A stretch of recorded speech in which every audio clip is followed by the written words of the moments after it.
একজন সাহাবার জীবনী শোনাবো আপনাদেরকে। আব্দুর রহমান ইবনে আউফ রাদিয়াল্লাহু তাআলা আনহু।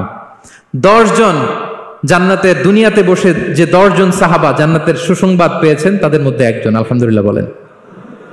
আব্দুর রহমান ইবনে আউফ রাদিয়াল্লাহু তাআলা আনহু প্রথম 8 জন মক্কায় যারা কালিমা পড়ে মুসলমান হয়েছে তাদের একজন। তার স্ট্যাটাসটাকে জেনে নেন।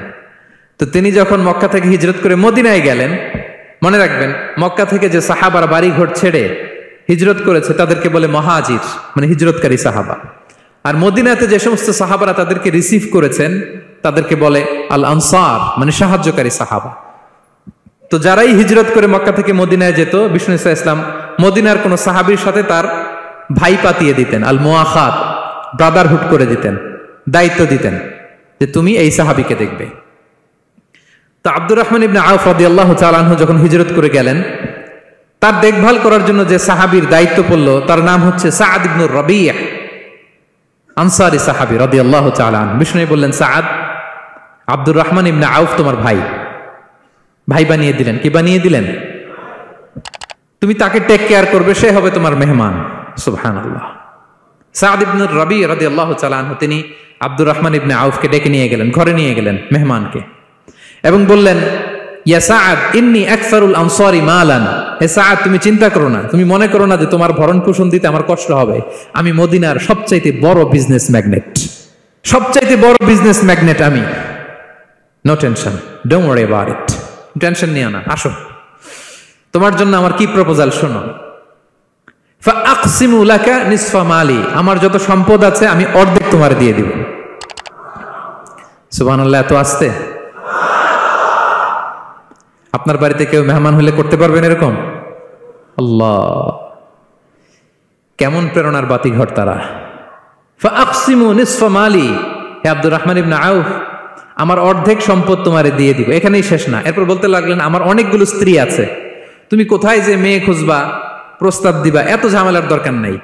আমার কোন স্ত্রীকে তোমার ভালো লাগে বলো, তার যদি তোমাকে ভালো লাগে তাহলে প্রয়োজনে তাকে আমি ডিভোর্স দিয়ে দিব, তাকে নিয়ে তুমি সুখের সংসার করবা।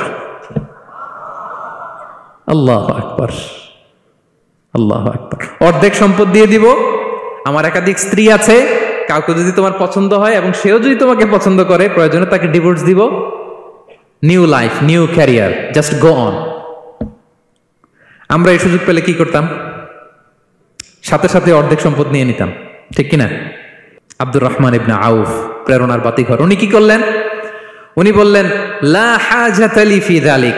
আমার ভাই, তুমি যে বলছো এ সাআদ ইবনে রাবি, তুমি যে এত চমৎকার প্রপোজাল দিয়েছো, এতেই আমি খুশি, তোমার কোনো কিছুর আমার দরকার নাই। বারাকাল্লাহু লাকা ফি আহলিকা ওয়া মালিক, আল্লাহ তোমার সম্পদে বরকত দেখ, আল্লাহ তোমার পরিবারেও বরকত দেখ। তবে একটা কষ্ট করতে হবে, সেটা কি? আব্দুর রহমান ইবনে আউফ বললেন, দুল্লানি ইলা সুক, just show me the way to market. মদিনার বাজারটা কোথায় এটা একটু দেখায় দাও। আমি নতুন মানুষ, পথঘাট চিনি না। দুল্লানি ইলা সুক, just show me the way to market of Medina. মদিনার বাজারটা কোন রাস্তা একটু দেখায় দাও। আল্লাহু আকবার। সাদ ইবনে রাবি বললেন, এই তো মদিনার বাজার। উনি যে কিছু ঘি কিনলেন, পনির কিনলেন, কিনে বিক্রি করলেন, প্রফিট করলেন। ওই প্রফিট দিয়ে আরো বেশি করে কিনলেন, আবার বিক্রি করলেন, প্রফিট, আবার বিক্রি করলেন, প্রফিট। এই কেনা বেচা করতে করতে 1-2 মাসের মধ্যে উনি মদিনার one of the biggest business magnate হয়ে গেলেন। আল্লাহু আকবার। কি হাড় ভাঙা পরিশ্রমই না তারা করেছেন।